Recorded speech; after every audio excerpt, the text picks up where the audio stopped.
Puluhan buruh yang tergabung dalam Federasi Serikat Pekerja Metal Indonesia atau FSPMI melakukan aksi unjuk rasa di depan kantor Bupati Majalengka pada Rabu 10 November. Mereka menuntut sejumlah hal untuk lebih mensejahterakan keluarganya di kemudian hari. Para buruh tersebut sambil membawa sejumlah atribut demonstrasi mulai dari bendera hingga spanduk.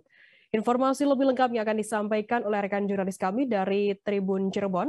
Ada Eki Yulianto yang saat ini sudah tersambung bersama kami. Halo Eki. Halo Firda, selamat sore. Eki, bisa Anda jelaskan apa saja tuntutan yang disampaikan dalam unjuk rasa kali ini? Ya, baik Firda, selamat sore Tribuners. Bahwa pada Rabu tanggal 10 November pagi tadi telah digelar aksi unjuk rasa oleh puluhan buruh di Kabupaten Majalengka. Para buruh yang tergabung dalam Serikat FSPMI Majalengka ini menuntut sejumlah hal, khususnya untuk tahun 2002 nanti, yakni menginginkan UMK di tahun 2022 naik. Ya, hasil wawancara dengan perwakilan buruh Majalengka, Ricky Sulaiman mengatakan bahwa dari perhitungan survei yang dilakukan olehnya, kebutuhan hidup layak atau KL bahwasannya UMK Majalengka pada tahun 2022 harus naik sebanyak 27,4% atau naik 550.000. Jadi UMK tahun ini yang berada di angka 2.009.000 di tahun depan diharapkan menjadi 2.550.000. Dalam aksi itu, sejumlah perwakilan dari buruh akhirnya diberi kesempatan untuk menyampaikan aspirasinya ke Wakil Bupati Majalengka, Tarsono Demardiana.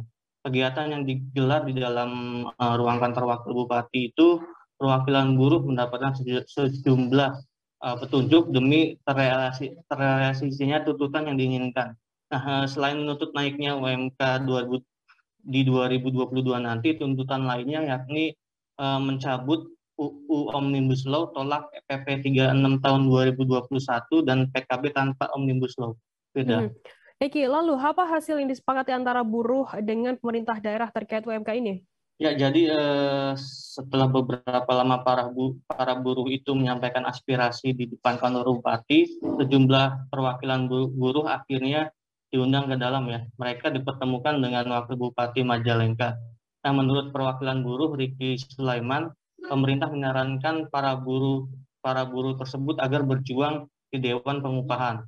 Namun menurut Ricky, pemerintah tampaknya tidak mengetahui ya bahwa serikat buruh yang diikutinya tidak tercatat dalam Dewan Pengupahan. Oleh karena itu, para buruh akan mendorong SPSI rekonsiliasi sebagai perwakilan di Dewan Pengupahan untuk memperjuangkan tuntutan para buruh tersebut. Beda. Eki, apa yang kemudian dilakukan oleh para buruh ini jika nantinya tuntutan mereka tidak sesuai dengan ekspektasi dan permintaan mereka sendiri? Mereka berjanji akan terus melakukan aksi unjuk rasa ya jika tuntutan mereka tak bisa dipenuhi, bahkan akan mendatangkan lebih banyak masa lagi. Informasi yang diterima juga, para buruh akan kembali turun ke jalan ya pada 15 November 2021 nanti. Tujuannya agar tuntutan yang telah disampaikan segera ditindaklanjuti oleh pemerintah daerah. Eki, kemudian apa yang dilakukan pemerintah daerah sendiri dalam menyikapi sejumlah tuntutan dari para buruh ini? Ya, hasil wawancara dengan Wakil Bupati Majalengka, Tarsono Demardiana, bahwa pihaknya menghargai ya aspirasi yang disampaikan oleh para buruh tersebut. Dan yang paling disoroti pemerintah daerah sendiri yaitu permintaan kenaikan UMK di 2022. Pemda bisa saja menerima permintaan dari para buruh, namun tidak boleh melanggar aturan dan melampaui kewenangan. Selain itu, pemerintah daerah juga tidak bisa memastikan hari ini apakah UMK di 2022 itu akan naik atau tidak. Pemerintah harus menunggu rilis dari Badan Pusat Statistika atau BPS, karena lembaga tersebut merupakan dasar rujukan penentuan upah UMK. Intinya bahwa pemerintah daerah sendiri akan memaksimalkan ya dalam rapat pleno terkait kenaikan upah di tahun 2022 nanti. Dalam penentuan upah juga, pemerintah berencana akan mengundang para buruh sehingga bisa menyaksikan sendiri berapa upah yang layak ditetapkan di Majalengka. Demikian, Firda. Baik, terima kasih rekan jurnalis dari Tribun Cirebon, Eki Yulianto, atas laporan Anda. Dan tadi Tribuners, Eki juga sudah menghimpun keterangan dari Ricky Sulaiman, perwakilan buruh FSPMI. Berikut liputannya untuk Anda.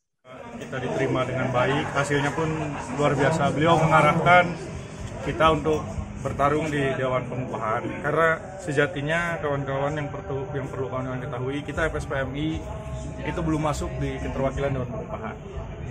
Adapun yang masuk itu ada kawan kita, tadi saya sudah sebutkan SPSI Rekonsiliasi itu sudah masuk Dewan Pengupahan. Jadi kita pasti bakal berjuang menitipkan ke kawan-kawan SPSI Rekonsiliasi di rapat pleno terkait pengupahan.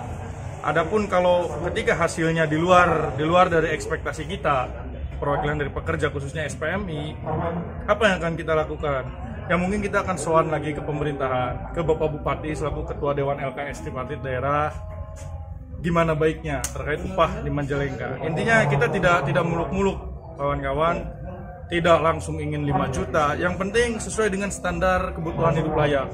Kita pun tadi pas ke dalam membawa hasil survei pasar kita, 3 pasar induk kita survei, jatuh di angka 27,4%. Kalau dinominalkan itu kenaikan yang kita harapkan secara normal, secara kebutuhan hidup layak itu jatuh di angka 550.000 untuk tahun itu. Itu jelas udah standar kebutuhan hidup layak, bahkan lajang di Kabupaten Majalengka. Itu mungkin terkait tuntutan dan terkait hasil audiensi tadi.